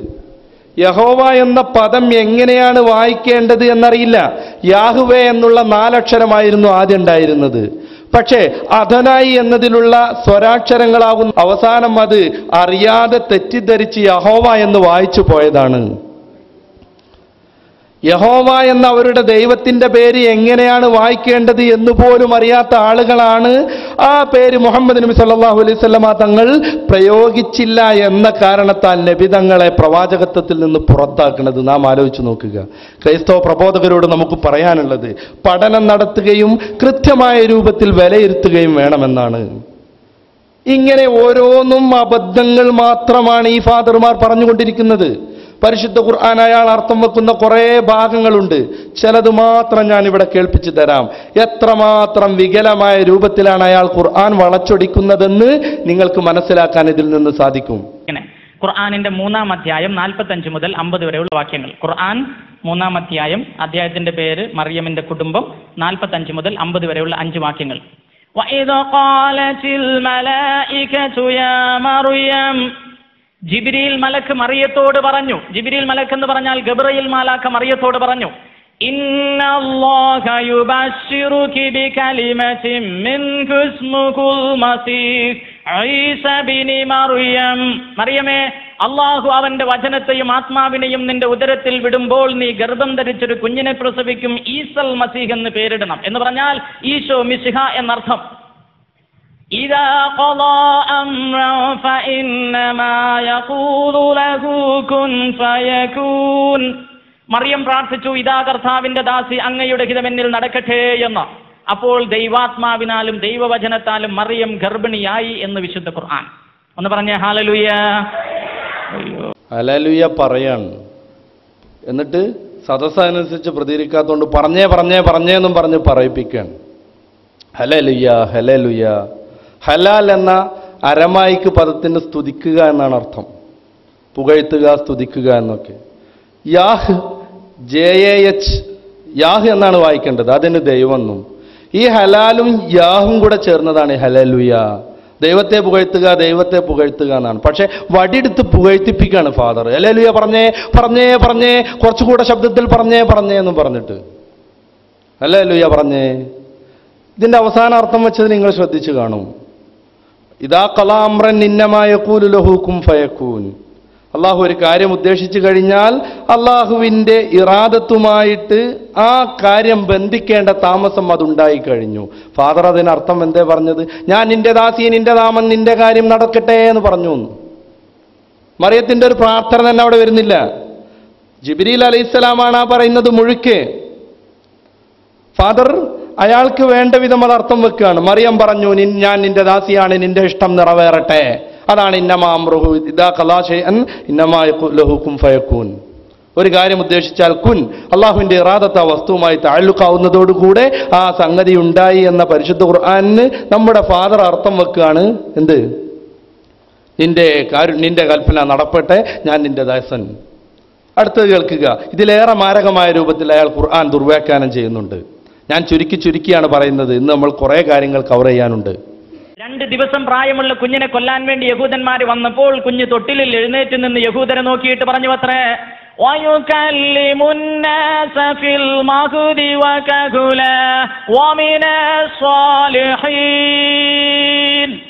ഓ യഹൂദ ജനങ്ങളെ, ഞാൻ വ്യഭിചാരത്തിൽ നിന്ന് ജനിച്ചവനല്ല, പ്രത്യുത ദൈവത്തിൽ നിന്ന് വന്നവനാകുന്നു. 2 ദിവസം പ്രായമുള്ള ഈശോ സംസാരിച്ചെന്ന് ഖുർആൻ. അടുത്ത വാക്ക് ഖുർആൻ പറയുന്നു, വയുഅല്ലിമുഹുൽ കിതാബ വൽ ഹിക്മത വത്തൗറാത വൽ ഇൻജീൽ.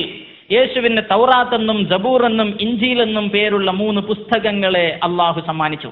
തൗറാത്ത് എന്ന് പറഞ്ഞാൽ ബൈബിളിലെ ആദ്യത്തെ 5 പുസ്തകങ്ങൾ തോറ. ഇനി ജബൂർ എന്ന് പറഞ്ഞാൽ സങ്കീർത്തന പുസ്തകങ്ങൾ, psalms of David and Solomon including all നബിഉം ആൻഡ് കെതുബിൻ. പ്രവാചക ചരിത്ര ഗ്രന്ഥങ്ങളുണ്ടല്ലോ പഴയ നിയമത്തിലെ, ജോഷുവ മുതൽ മലാക്കി വരെയുള്ള എല്ലാ പുസ്തകങ്ങളും ജബൂർ. ഇൻജീൽ എന്ന് പറഞ്ഞാൽ ഏവങ്കേലിയോ എന്ന് പറയും. അപ്പൊ ഏവങ്കേലിയോ എന്ന് പറഞ്ഞാൽ പുതിയ നിയമം, സുവിശേഷം എന്നർത്ഥം. ഒന്ന് പറഞ്ഞേ ഹല്ലേലൂയ. അയ്യോ, ഒന്ന് ഉഷാറ് പറഞ്ഞേന്നാണ് പറയണത്. നിങ്ങൾ അതിൻ്റെ കേട്ടു തുടക്കം മുതൽ. തൊട്ടിയിൽ വെച്ച ആ കുട്ടി സംസാരിക്കുമെന്ന് അള്ളാഹു പറയുന്ന ഭാഗമാണ് അദ്ദേഹം അർത്ഥം വെക്കുന്നത്. കുട്ടി എഴുന്നേറ്റ് പറഞ്ഞു, ഞാൻ വ്യഭിചാരപുത്രനല്ലേ, ഞാൻ ദൈവത്തിൽ നിന്നുള്ളവനാകുന്നു. അത് ഏത് പദത്തിൻ്റെ അർത്ഥമാണ്? ഈസാ നബി അലൈഹി സ്വലാത്തു വസ്സലാം വ്യഭിചാരപുത്രനല്ല എന്നത് സത്യം. അതേ പ്രകാരം ഈസാ നബി അലൈഹി സ്വലാത്തു വസ്സലാം അള്ളാഹുവിൻ്റെ പ്രത്യേക തീരുമാനപ്രകാരം ഉണ്ടായതാണ് എന്നതും സത്യം. പക്ഷേ ഖുർആൻ വായിച്ച് അർത്ഥം വെക്കുമ്പോൾ ആ ഖുർആനിൻ്റെ പദങ്ങളോട് നീതി കാണിക്കണമല്ലോ. ഞാൻ ദൈവത്തിൽ നിന്നുള്ളതാണ്, ഞാൻ ദൈവപുത്രനല്ല എന്ന് ആ കുട്ടി പറഞ്ഞു. മറ്റൊരു കാര്യം, വയുഅല്ലിമുഹുൽ കിതാബ വൽ ഹിക്മത വത്തൗറാത വൽ ഇൻജീൽ. അദ്ദേഹത്തിന് കിതാബ് പഠിപ്പിച്ചു കൊടുക്കും, തൗറാത്ത് പഠിപ്പിച്ചു കൊടുക്കും, ഇൻജീൽ പഠിപ്പിച്ചു കൊടുക്കും എന്ന് പറഞ്ഞതിന് നമ്മുടെ ഫാദർ അർത്ഥം വെക്കുന്നത് അദ്ദേഹത്തിന് തൗറാത്ത് ഞാൻ നൽകിയിരിക്കുന്നു, സബൂർ നൽകിയിരിക്കുന്നു, പ്രവാചകന്മാരുടെ പുസ്തകം നൽകിയിരിക്കുന്നു, ഇൻജീൽ നൽകിയിരിക്കുന്നു. നൽകലും പഠിപ്പിച്ചു കൊടുക്കലും തമ്മിൽ വലിയ വ്യത്യാസമുണ്ട്. ഈസാ നബി അലൈഹി സ്വലാത്തു വസ്സലാമിന് ഇൻജീൽ എന്ന സുവിശേഷം നൽകപ്പെട്ടിട്ടുണ്ട്. മൂസാ നബി അലൈഹി സ്വലാത്തു വസ്സലാമിന് തൗറാത്ത് എന്ന വേദഗ്രന്ഥവും ലഭ്യമായിട്ടുണ്ട്. ഇതേ പ്രകാരം ദാവൂദ് നബി അലൈഹി സ്വലാത്തു വസ്സലാമിന് കിട്ടിയതാണ് സബൂർ. ഇതെല്ലാം കൂടെ ഇവരിന്ന് ഈ കുത്തിക്കെട്ടി ഉണ്ടാക്കിയിട്ടുള്ള ബൈബിളാണെന്നാണ് നമ്മുടെ ഫാദർ തെളിയിക്കാൻ ശ്രമിക്കുന്നത്. സത്യത്തിൽ 1500ഓളം വർഷങ്ങളിൽ വ്യത്യസ്തങ്ങളായ സാഹചര്യത്തിലും കാലഘട്ടത്തിലും പലരാൽ വിരചിതമായ പ്രേമകഥകളും നാടകങ്ങളും ചരിത്രങ്ങളും ഉള്ളതും ഇല്ലാത്തതും എല്ലാം കൂടി കുത്തിച്ചേർത്ത് പിൽക്കാലത്ത് കുറേ ഭാഗങ്ങൾ ഒഴിവാക്കിക്കൊണ്ട് സമാഹരിച്ചൊരു സാധനമാണ് അവരുടെ ബൈബിൾ. നമ്മുടെ വിഷയം അതല്ലാത്തത് കൊണ്ട് ദീർഘമായി ഞാൻ അതിലേക്ക് കിടക്കുന്നില്ല. പുതിയ നിയമത്തിൽ 27 പുസ്തകങ്ങളാണുള്ളത്. പഴയ നിയമത്തിലാണെങ്കിലോ എത്ര പുസ്തകമാണെന്ന് ക്രൈസ്തവരുടെ ഇടയിൽ ഇപ്പോഴും തീരുമാനമായിട്ടില്ല. 40 എന്ന് പറയുന്ന ആളുകളുണ്ട്, 67 എന്ന് പറയുന്ന ആളുകളുണ്ട്. കാത്തലിക്സിന്റെ ബൈബിളിലൊക്കെ കാണുന്ന അപ്രോക്രിഫ എന്ന പേരിൽ അറിയപ്പെടുന്ന 12 പുസ്തകങ്ങൾ, ജ്ഞാനം, യൂബിത്ത്, തോബിത്ത് എന്നൊക്കെ പറയുന്നത്, അത് പ്രോട്ടസ്റ്റന്റുകാർ അംഗീകരിക്കുന്നേയില്ല.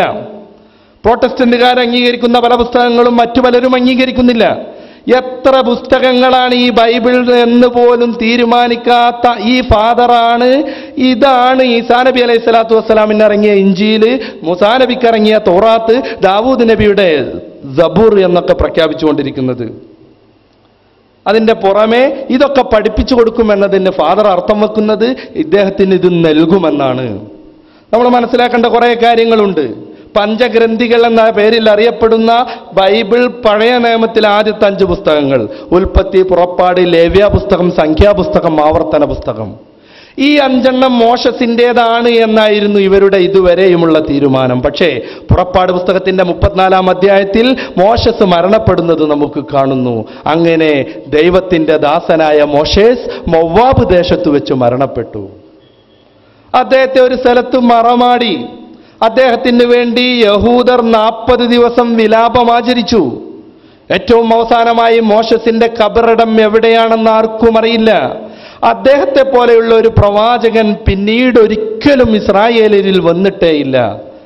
പ്രിയപ്പെട്ട വിദ്യാർത്ഥികളെ, രക്ഷിതാക്കളെ, നിങ്ങൾ ശ്രദ്ധിക്കുക. മൂസാ നബി അലൈഹി സ്വലാത്തു വസ്സലാമിന് അവതീർണമായ ഒരു ഗ്രന്ഥത്തിൽ മൂസാ നബി മരണപ്പെടുന്നതുണ്ടാവുക സാധ്യമല്ല. അദ്ദേഹം മരണപ്പെട്ടു. അദ്ദേഹത്തെ മൊവാബ് ദേശത്ത് വെച്ചിട്ട് മറവ് ചെയ്തു. അദ്ദേഹത്തിന് വേണ്ടി 40 ദിവസം യഹൂദന്മാർ വിലാപമാചരിച്ചു. അദ്ദേഹത്തെ പോലെയുള്ള ഒരു പ്രവാചകൻ പിന്നീട് ഒരിക്കലും ബനി ഇസ്രായേലിൽ വന്നിട്ടില്ല. പിന്നീട് ഒരിക്കലും. മോശസിന്റെ മരണത്തിന് ശേഷം എത്ര കാലം കഴിഞ്ഞിട്ടാണ് ആവർത്തന പുസ്തകം വിരചിതമായത് എന്ന് ആലോചിച്ചു നോക്കുക. അദ്ദേഹത്തെ പോലെ പിന്നീട് ഒരിക്കലും ഒരു പ്രവാചകൻ വന്നിട്ടില്ലെന്ന് പറയണമെങ്കിൽ മോശസിന്റെ മരണത്തിന്റെ എത്രയോ കാലം കഴിഞ്ഞിട്ടാവണം ആവർത്തന പുസ്തകം വിരചിതമായത്. ഇത് മോശസിലേക്ക് ഏൽപ്പിക്കാൻ പറ്റുമോ? ഇത് മോശസിലേക്ക് ഏൽപ്പിക്കാൻ പറ്റുമോ? എന്ന് മാത്രമല്ല, ബൈബിളിനെ കുറിച്ച് പറയുകയാണെങ്കിൽ അത് തന്നെ സുദീർഘമായി നാം സംസാരിക്കേണ്ടി വരും. 5-ാം അധ്യായം, മത്തായിയുടെ 5-ാം അധ്യായത്തിന്റെ 17-ാം വാക്യത്തിൽ ന്യായപ്രമാണത്തെയും പ്രവാചകന്മാരെയും ഞാൻ നീക്കാൻ വേണ്ടി വന്നു എന്ന് നിരൂപിക്കരുത്, നീക്കാനല്ല നിവർത്തിപ്പാനത്രേ ഞാൻ വന്നത് എന്ന് പറഞ്ഞിട്ട് ബൈബിളിൽ പറയുന്നത് കാണാം. ആകാശം നീങ്ങിയാലും ഭൂമി കരിഞ്ഞാലും പുല്ല് വാടിയാലും പുഷ്പം വീണാലും ദൈവത്തിന്റെ വചനങ്ങളിൽ നിന്ന് വള്ളി പുള്ളിക്ക് മാറ്റം വരില്ല. ഫാദർ സുലൈമാനെ വെല്ലുവിളിച്ച് നമുക്ക് ചോദിക്കാം, ദൈവത്തിന്റെ വചനങ്ങൾക്ക് വള്ളി പുള്ളി മാറ്റം വരില്ലല്ലോ എങ്കിൽ 1 ശമൂവേലിന്റെ 13-ാം അധ്യായത്തിന്റെ 1-ാം വാക്യത്തിൽ ശൗൽ ഭരണമേറ്റപ്പോൾ അവന് ഡാഷ് വയസ്സായിരുന്നു. അദ്ദേഹം ബനു ഇസ്രായേലരുടെ മേലിൽ ഡാഷ് 2 വർഷം ഭരണം നടത്തി. ഈ ഡാഷിൽ എന്തായിരുന്നു ഉണ്ടായത്?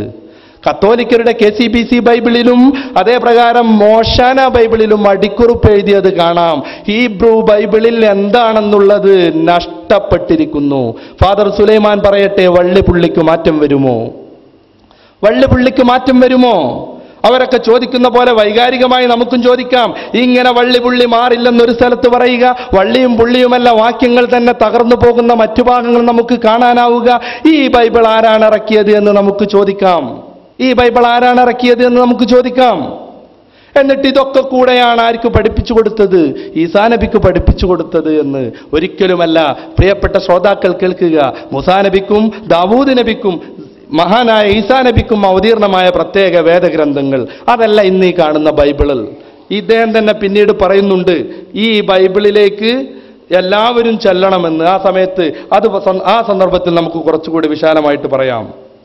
ഇനിയും അദ്ദേഹം പറയുന്നത് ഈസാ നബി അലൈഹി സ്വലാത്തു വസ്സലാമിന്റെ മുഅ്ജിസത്തുകളാണ്. എല്ലാ പ്രവാചകന്മാർക്കും അള്ളാഹു പ്രത്യേകമായ ചില അത്ഭുതങ്ങൾ കൊടുത്തിട്ടുണ്ട്.